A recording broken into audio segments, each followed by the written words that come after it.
आमे माछ चाष हब करने नीतिगत भाव निष्पत्ति नहीं ओडिशार प्रकृष्ट क्षेत्र जो माछ चाष हब हम जोटा सारा ओडिशा को माछ माछ दबारे सक्षम हो एवं आम ये प्रोसेसिंग यूनिट लगे स्थिर कृषिभित्तिक शिल्प लगे स्थिर कर जो आम पाखे जो 22 लाख कोटी टंकार पुंजी विनियोग जोटा ऑलरेडी 15 लाख कोटी टंकार पुंजी विनियोग अवश्य सृष्टि सारा 2 लाख कोटी ग्राउंडेड है पर्यटन शिल्प agro waste industry processing unit cold storage एवं आम शिल्प विभिन्न शिल्प और पर्यटन स्थल विकास जो प्रकृति आमको पहाड़ पर्वत जंगल जार जो विकास कले एठिकार आर्थिक स्थिति बढ़े एवं पर्यटक मान आसवा कारण ये अंचल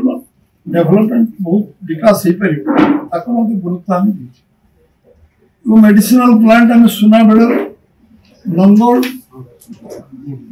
बोर्ड पर्यंत एटाक आम मेडिसिनल प्लांट करने सरकार नीतिगत भाव निष्पत्ति नहीं एवं Khariar road auto bus stand कार्य युद्धकाल भर चलती जो खूब शीघ्र समाप्ति कर उद्घाटन करा रेलवे ओभरब्रिज कार्य युद्धकाल भर चलती रेलवे ओभरब्रिज